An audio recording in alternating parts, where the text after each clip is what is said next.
ஓம் சக்தி தாயே எல்லாம் உன் செயலம்மா. நேயர்கள் அனைவருக்கும் வணக்கம். சக்தி ஜோதிடம் வழியாக உங்களை சந்திப்பது உங்கள் வழிகாட்டி ஜோதிடர் கண்ணன். கைரேகை கருத்துக்களை மிக எளிமையாக உங்கள் கையை பார்த்தவுடன் புரியும்படி கற்றுக் கொடுத்து கொண்டு வருகிறோம்.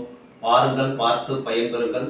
புதுசாக நம்ம சேனலை பார்க்குறவங்களும் சப்ஸ்கிரைப் பண்ணிங்க, உங்கள் ஃப்ரெண்டுகளுக்கும் ஷேர் பண்ணி பயன்பெறுங்கள். இந்த காணொலிக்கு கீழே லிங்க் கொடுத்துருக்கேன். தேவையானவங்க அதை பயன்படுத்தி பயனடையுமாறு கேட்டுக்கொள்கிறேன். இன்றைய தலைப்பு என்னவென்றால், கையும் ரேகையும் இப்படி இருந்தால் 8.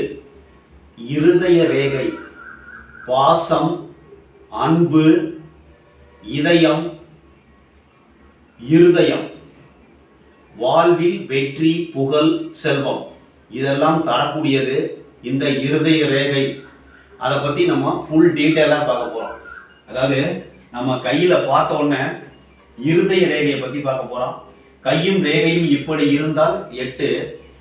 இருதய ரேகை, பாசம், காதல், கருணை, இதயம்னா கருணை, வெற்றி, புகழ், செல்வம் இதை பற்றி தான் நம்ம பார்க்க போகிறோம். பாருங்கள், 2 கையுமே நம்ம பார்க்கணும். எப்பயுமே கையை பார்க்கும்போது 2 கையும் பார்க்கணும். 2 கையிலையும் இந்த இருதய ரேகை மேலே வரதான் இருதய ரேகை, இதுதான் இருதய ரேகை. இதை பற்றி தான் நம்ம பேச போகிறோம். இப்போ நம்ம இது மேலே வருது பார்த்தீங்களா, இது ஆயில் ரேகை, இதுக்கு பக்கத்தில் வர்றது செவ்வாய் ரேகை, இது புத்தி ரேகை, இது இருதய ரேகை. இந்த புதன் மேட்டுக்கு கீழே மன்மத மேட்டில் ஆரம்பித்து அப்படியே நேராக சூரிய மேடு, சனி மேடு, குரு மேட்டை நோக்கி வரும். ஒரு சில ரேகை சனி மேட்டோட நின்று போயிடும். ஒரு சில ரேகை இந்த கடல், வியாழ கடல் வரைக்கும் நேரம் வரும். இப்போ இந்த ரேகை எப்படி இருந்தால் பாசம் அதிகமாக இருக்கும், எப்படி இருந்தால் காதல் அதிகமாக இருக்கும், எப்படி இருந்தால் கருணை, இதயம் உள்ளவர். அதே மாதிரி நம்ம ஹார்ட் இருக்குல்லே, இருதயத்தையும் குறிக்கக்கூடியது இந்த ரேகை. எவ்வாறு இருந்தால் இருதயம் நன்றாக இருக்கும், எவ்வாறு இருந்தால் இருதயம் பாதிக்கப்படும்ங்கிற டீட்டெயில எல்லாமே பார்க்க போறோம். வெற்றி, இந்த இருதய ரேகையினால் வெற்றி எவ்வாறு உண்டாகிறது, புகழ் எவ்வாறு உண்டாகிறது, செல்வம் எவ்வாறு உண்டாகிறதுன்னு நம்ம பார்க்க போறோம். நல்லா புரிஞ்சுங்க. திரும்பவும் சொல்றேன், நம்ம ஒவ்வொரு ரேகையும் நம்ம கை தான் கண்ணாடி, நம்ம வாழ்க்கை கண்ணாடி நம்ம கை. நம்ம எப்படியெல்லாம் வாழ்க்கை வாழ போகிறோம் அப்படிங்கிறத நம்ம கையை பார்த்தோன்னே ஈஸியாக கண்டுபிடிச்சிடலாம். அந்த மாதிரி தான் நான் சொல்லி கொடுத்துட்டு வரேன். பாருங்கள், பார்த்து பயன்பெறுங்கள். நம்ம இன்னைக்கு வர்றது இருதய ரேகையை பற்றி பார்க்க போகிறோம். இந்த இருதய ரேகை இப்படி குருமேட்டுக்கு கரெக்டாக வருது சார். இங்கே புதன்மேட்டுக்கிட்ட கீழே ஆரம்பிச்சு கரெக்டாக குருமேட்டுக்கு வந்ததுன்னா எதிர்பார்த்த அன்பு, எதிர்பார்த்த காதல், அதாவது ஒருவர் மேல், ஒரு இணையின் மேல், துணையின் மேல், வாழ்க்கை துணையின் மேல் கொள்ளக்கூடிய அன்பு, எதிர்பார்த்து ஒரு அன்பான ஒரு நல்ல அமைப்பு, எதிர்பார்த்த அன்பு. அன்புனாவே எதிர்பார்க்கிறதா அன்பு, சரிங்களா? அந்த அன்பா இருக்கிறதுக்கு வாய்ப்பு இருக்கு. இதுல இந்த ரேகை வந்து கணவனோ மனைவியோ தன்னுடைய இணையை தேடும் பொழுது தனக்கு அதிகமாக படித்து, தனக்கு அதிகமாக அந்தஸ்தில் உயர்ந்து இருந்தவரை திருமணம் செய்து கொள்வதற்கு வாய்ப்பு. இந்த மாதிரி குருமேட்டுக்கு போச்சுன்னா, இப்ப ஒரு சில ரேகை குருமேட்டுக்கும் சனி மேட்டுக்கும் இடையில போய் முடியும்.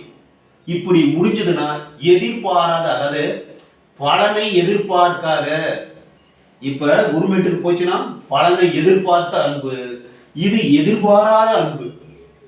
ஒருத்தங்க மேல அன்பு வச்சிருப்பாங்க, செய்யறாங்க செய்யல, அதை பத்தி கவலைப்பட மாட்டாங்க, அன்போடு இருப்பாங்க. நல்ல ஒரு அமைப்பு. இந்த இருதய ரேகை குருமேட்டுக்கும் சனி மேட்டுக்கும் இடையில போச்சுன்னா ஒரு நல்ல அமைப்பு அப்படின்னு நம்ம தெரிஞ்சுக்கணும், சரிங்களா? எதிர்பாராத அன்பு. இப்ப சனி மேட்டுக்கு இப்படி போகுது சார். இந்த ரேகை சனி மேட்டுக்கு போகுதுன்னா, அதாவது சுயநலம். இந்த ரேகை மடங்கி போச்சுன்னா, இதுல இருந்து கீழே போச்சுன்னா, நான் திரும்ப சொல்றேன், இந்த ரேகை இருதய ரேகையை இப்படி நேரம் வந்தோடனே நேரம் அப்படி சனி மேட்டுக்கு போயிடுது சார்.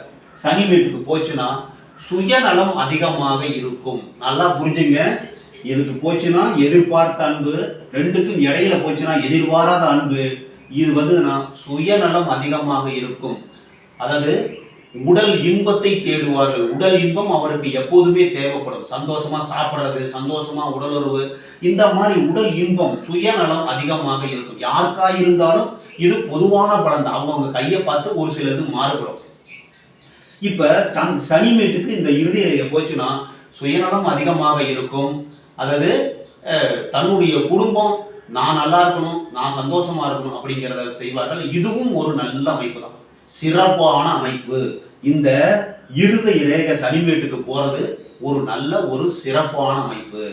இந்த ரேகையை நேரம் வந்து நேர கடல்ல போய் விழுந்துரும் சார். இந்த பக்கம் அந்த இருதய குருமேட்டை தாண்டி கடல்ல போய் விடுவோம். இந்த மாதிரி ரேகை இருக்கும் பொழுது அதிகாரம் அதிகமாகும், அடக்குமுறை அதிகமாகும். அதாவது ஒரு ஒரு மேல ஒரு மேலாளர் இருக்காருன்னா தொழிலாளியை கசைக்கு புழிஞ்சிருவாங்க. ஒரு அடக்குமுறை. இப்ப சாதாரணமா ஒரு குடும்பத்துல இந்த மாதிரி கை ரேகை இருந்ததுன்னா அதை எடு இதை எடுன்னு வேலை வாங்குறது திறமையா வேலை வாங்க ஒரு தலைமை பொறுப்புக்கு தகுதியானவர்கள்னு சொல்லணும். இந்த மாதிரி ரேகை நேரா வியாழ கடல் வரைக்கும் போய் விழுந்ததுன்னா வேலை வாங்குறதுக்கு தகுதியானவங்க அப்படின்னு நம்ம சொல்லலாம்.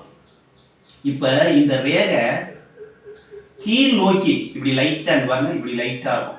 இப்படி இருந்ததுன்னா பாசம் அதிகமாக இருக்கும். இப்ப காதலை பார்த்துட்டோம். இப்ப பாசம் இந்த மாதிரி கீழே இருந்ததுன்னா பாசம் எல்லா ரேகையுமே பாசம் இருக்கும். இந்த ரேகை பாசம் தான், பாசம் ரேகை தான். இருந்தாலும் இந்த ரேகை தான் அளவுக்கு அதிகமான பாசத்தை குறிக்கக்கூடியது. இந்த மாதிரி கீழே இறங்கி இருக்குன்னா அளவுக்கு அதிகமான பாசம், அதிகமா பாசம் இருக்கு அப்படின்னு அர்த்தம். சரிங்களா? அப்புறம் இந்த ரேகை நல்லா இருந்துருச்சுனாவே கருணை உள்ளம் இருக்கும், நல்ல இதயம். ஒரு சில பேர் இதயமே இல்லாம பேசுறாண்டா அப்படின்னு சொல்றாங்க இல்லையா? அந்த மாதிரி நல்ல இதயம். இந்த ரேகை வெட்டு துண்டு இல்லாம, தீவு இல்லாம நல்லபடியா இருந்தாவே நல்ல இதயம் படைத்தவர்கள், கருணை உள்ளம் படைத்தவர்கள் சொல்லலாம். இந்த ரேகை கீழே இறங்கிச்சுன்னா பாசம் அதிகமாக இருக்கும், அளவுக்கு அதிகமாக பாசம் இருக்கும். பாசத்தினால் பொருளை கூட இழப்பதற்கு வாய்ப்பு உண்டு. அதாவது அனைவர் மேலுமே கூட பிறந்தவங்கல இருந்து வெளி உலகத்துல இருந்து ரொம்ப ஓவரான பாசம் அதிகமாக சொல்ல போனா குழந்தைங்க மேல ஓவரான பாசம் இருக்கும். சரிங்களா? இப்ப பாசம், காதல், கருணை, இதயம், இதை பத்தி பார்த்துட்டோம். இப்ப வெற்றி, புகழ், செல்வத்தை பத்தி நம்ம பார்க்க போறோம். இப்ப கீழே இறங்குச்சுன்னா பாசம்னு சொல்லிட்டோமா? இப்ப இந்த ரேகை இப்படி போகுது சார், இப்படியே போகுதுன்னு வச்சுக்கோம், நேரா போகுது. இதுல குருமேட்டுக்கு ஒரு ரேகை போகுது. அப்ப அவருக்கு எந்த வயதில் பார்க்கணும், இந்த ஆயில் ரேகையை கணக்கு பண்ணி பார்க்கணும். இந்த குருமேட்டுக்கு போகும்போது மட்டும் ஆயில் ரேகையை கணக்கு பண்ணி ஒரு 25 அந்த மாதிரி 20-25 வயசுல ஒரு அதிகாரமான வேலை கிடைப்பதற்கு வாய்ப்பு உண்டு. அதிகாரமான வேலை இந்த குருமேட்டுக்கு இந்த இருதய ரேகையில இருந்து ஒரு கிளை போச்சுன்னா அதிகாரமான பதவி கிடைப்பதற்கு வாய்ப்பு உண்டு. அதன் மூலமாக வெற்றி, புகழ், செல்வம் கிடைப்பதற்கு வாய்ப்பு உண்டு. இப்படிதான் நம்ம கணக்கு பண்ணணும். இப்ப இதுல இருந்து சனிமேட்டுக்கு, இந்த இருதய ரேகையில இருந்து சனிமேட்டுக்கு ஒரு ரேகை போகுது சார். இந்த சனி ரேகையும் விதி ரேகையும் இருக்கு. அதோட சேர்ந்து இந்த இருதய ரேகையில இருந்து ஒரு ரேகை போச்சுன்னா அந்த 52, இது வந்து 52, 52 வயசுக்கு மேல இன்னொரு வருமானம், இன்னொரு வேலை, இன்னொரு தொழில் மூலம் வருமானம் இரட்டிப்பாகும் அப்படிங்கிறத ஈஸியா புரிஞ்சுக்கணும். வருமானம் இரட்டிப்பா வருவதற்கு வாய்ப்பு உண்டு. இப்படியே நம்ம சூரிய மேட்டுக்கு போகுது. இது சூரிய ரேகையும் இருக்குது. இன்னொரு இருதய ரேகையில இருந்து இன்னொரு ரேகை போகுதுன்னு வச்சுக்கோங்க. இல்லை ஒரு ரேகை போனாவே போதும், ஒன்றும் பிரச்சனை இல்லை. 2 ரேகை போச்சுன்னா நல்ல பலன் தான். ஒரு ரேகை போச்சுப்பா இருதய ரேகையில இருந்து சூரிய மேட்டுக்கு ஒரு ரேகை போகுது சார் அப்படின்னா 52 வயசுக்கு மேல பெயர், புகழ், செல்வம், செல்வாக்கு அனைத்தும் கிடைக்கும். வெற்றி பெறுவார். வாழ்வில் வெற்றி பெறுவதற்கு 52 வயசு ஆகும். இப்ப சூரிய ரேகை இல்லை சார், சூரிய ரேகை இல்லை, இதுல இருந்து ஒரே ஒரு ரேகை தான் இப்படி போகுது அப்படின்னா சின்ன வயசுல இருந்து அவங்களுக்கு விதி ரேகை இருக்கு இல்லையா? விதி ரேகை மூலமாக, மொத்த ரேகை மூலமாக நல்லா கஷ்டப்பட்டு உழைச்சு படிப்படியான முன்னேற்றம் வரும்.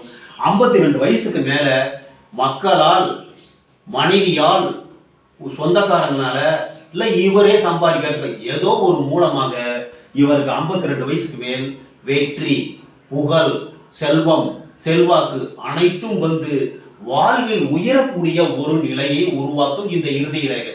ஒவ்வொரு ரேகை மூலமும் செல்வம் வரும்.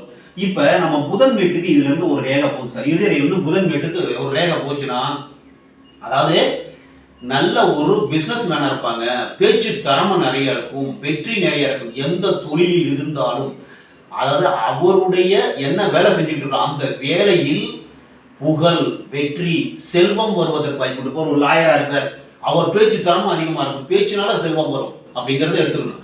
பிசினஸ்ல இருக்கிறார், பிசினஸ் மூலமா நல்ல வருமானம் வரும் அப்படின்னு நம்ம எடுத்துக்கணும். அந்த புதன் என்பவர் ஒரு வியாபாரி, புத்திசாலி, புத்தியால் அவருடைய புத்தியால் வாழ்வில் நிறைய பணம் சம்பாதிச்சு வாழ்க்கையில் உயர்வார். எப்போ உயர்வார்? எப்பொழுது சூரிய ரேகை ஆரம்பிக்கிறது. ஒரு சில நேரம் இந்த சூரிய ரேகை கீழே இருந்து கூட வரும். அப்ப எந்த வயதிலிருந்து ஆரம்பிக்கிறதோ அந்த வயதிலிருந்து வெற்றி, புகழ், செல்வம், செல்வாக்கு, அதாவது பேச்சின் மூலமாக, பேச்சாற்றல் மூலமாக, அல்லது இவருடைய அணுகுமுறை, இவருடைய செயல்படும் விதத்தால், இவர் எந்த துறையில் இருக்கிறாரோ அந்த துறையில் மேல்நிலை வருவதற்கு வாய்ப்புகள் உண்டு. இப்படிதான் நம்ம இறுதி ரேகை வச்சு பார்க்கணும். ஒவ்வொரு ரேகையும் புகழையும் செல்வத்தையும் கொடுக்கக்கூடியது. இப்ப நம்ம இதை பார்க்கறதுக்கு இதெல்லாம் பார்த்துட்டோம். பார்க்கறதுக்கு முன்னாடியே முதல்ல கை எந்த விதமான கைன்னு பார்க்கணும். கை நல்ல சாஃப்டா, மென்மையா, நல்ல அழகா, பார்க்கறதுக்கு நல்ல திறமையா, நல்லா சூப்பரா இருந்ததுன்னா பலன்கள் 100% கிடைப்பதற்கு வாய்ப்பு உண்டு. இல்ல ரப்பர் பந்து மாதிரி இருக்கும் ஒரு சில பேருக்கு. கை ஓரளவு நல்லா இருக்கும், அதாவது தாமரை மொட்டு இதழ் மாதிரி இருந்ததுன்னா ஒரு நடுத்தரமான ஒரு 75% பலன் கிடைக்கும். இன்னும் கரடுமுரட கை இருக்கு சார், கரடுமுரட கை இருந்து இருதய இறைக்கிறதுனா 50% 60% தான் பலன் கிடைக்கும். கை ரொம்ப கருப்பா இருக்கு சார், கண்ணை தொழில் கரையை அரைச்சி பூசின மாதிரி இருந்ததுன்னா பலன் ஒரு 25% தான் கிடைக்கும். முயற்சி செய்ய வேண்டும். வாழ்க்கையில ரொம்ப முயற்சி பண்ணி தான் வாழ்க்கையில அவங்க முன்னுக்கு வர முடியும். கருப்பா இருந்துட்டா ஒண்ணுமே இல்லை அப்படிங்கிறதெல்லாம் கிடையாது. கருப்பா இருந்துட்டா நல்ல முயற்சி பண்ணாதான் வாழ்க்கையில முன்னுக்கு வரும். இன்னும் சொல்ல போனா இந்த ரேகைகள் இருந்தாலும் நீங்கள் முயற்சி செய்தால் வாழ்வில் நல்ல நிலைமை. இப்ப அதுவே ஒரு பாதை ஒண்ணு போகுது, அந்த பாதையில போனோம்னா போயிடலாம்.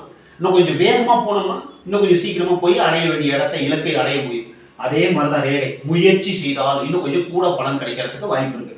அதே மாதிரி இப்ப இந்த இருதய ரேகை இருக்கு இல்லையா, இருதய ரேகை புத்தி ரேகையை போய் டச் பண்ணக்கூடாது. இந்த வயதில் உங்களுக்கு இந்த இருதயம் ஹார்ட், இது மனம், இது ரெண்டையும் பாதிக்கும் பொழுது மனம் பாதிக்கப்படும், இருதயம் பாதிக்கப்படும், ஆக்சிடென்ட் வரலாம், இல்ல ஒரு அதிர்ச்சி சம்பவம் நடக்கலாம். இந்த மாதிரி நடப்பதற்கு வாய்ப்புகள் உண்டு. அந்த வயதை பார்க்கணும், எந்த வயசுல கிராஸ் ஆகுதோ அந்த வயசுல இருக்கணும். அதே மாதிரி இந்த இருதய ரேகைக்கும் புத்தி ரேகைக்கும் நடுப்புற ஒரு ரேகை இருந்ததுன்னா பணம் கடன் கொடுத்தால் வராது. இப்படி இருக்குன்னு வச்சுங்க, இல்லை இப்படி இருந்தாலும் இப்படி நேரம் வருது சார். அப்போ பணம் கடன் கொடுக்குறோம், அதுனா மனைவி சொல்லி கணவன் கடன் கொடுக்கறது, கணவன் சொல்லி மனைவி கடன் கொடுக்கறது, இந்த கடன் வராது, வரா கடன் நினைச்சுக்கணும். கடன் வராது, கடன் கொடுத்தோம்னா பணம் திரும்ப வராது. இந்த மாதிரி நிறைய விஷயங்கள் இருக்கு. கையில ஒண்ணா நம்ம சொல்லிட்டு வரோம். இப்ப நம்ம இருதய ரேகை கீழே இறங்குச்சுன்னா அது பாசம் அதிகம்.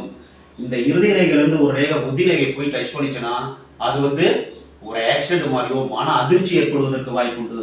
மேல் நோக்கி கிளைகள் சென்றால் அது வெற்றி, புகழ், செல்வத்தை குறிக்கும். எந்த மேட்டுக்கு செல்கிறதோ அந்த மேட்டோட பலன் அதிகப்படும். இப்படிதான் ஒவ்வொரு மேடும் நமக்கு பொருளை கொடுக்கிறது, வெற்றியை கொடுக்கிறது, செல்வத்தை கொடுக்கிறது, புகழை கொடுக்கிறது.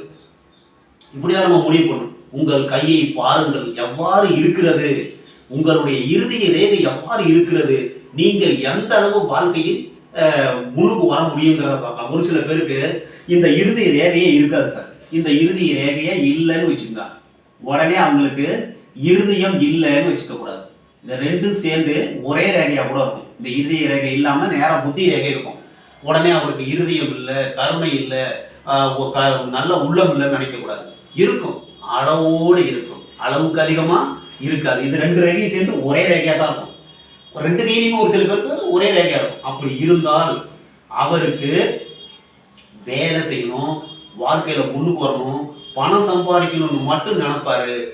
தேவையான அளவுக்கு அவருக்கு இதயம் இருக்கும், இருதயம் இருக்கும், நல்லாவே வேலை செய்யும், நல்ல உறுதியா இருக்கும், உடல் உறுதியாக வாழ்க்கையில் போராடி வெற்றி பெறக்கூடிய, எப்படியே வெற்றியே ஆவார்கள், பணக்காரன் ஆயிடுவாங்க அப்படிங்கிறத முடிவு பண்ணிக்கணும். அப்ப இந்த ரேகை இல்லை, இதயம் அதாவது கருணை கம்மியா இருக்கும், இரக்கம் கம்மியா இருக்கும், காதல் கம்மியா இருக்கும். மிச்சம் இந்த ரேகை இல்லைன்னா இல்லைன்னு சுத்தமா முடிவு பண்ணிடக்கூடாது. சரிங்களா? இருக்கும், எல்லாம் அளவோடு இருக்கும். இந்த ரேகை குருமேட்டுக்கு போச்சுன்னா மிகவும் சிறப்பு என்று கூறி மற்றும் ஒரு சிறப்பான காணொலியில் உங்களை சந்திக்கும் வரை உங்கள் வழிகாட்டி கண்ணன். வணக்கம்.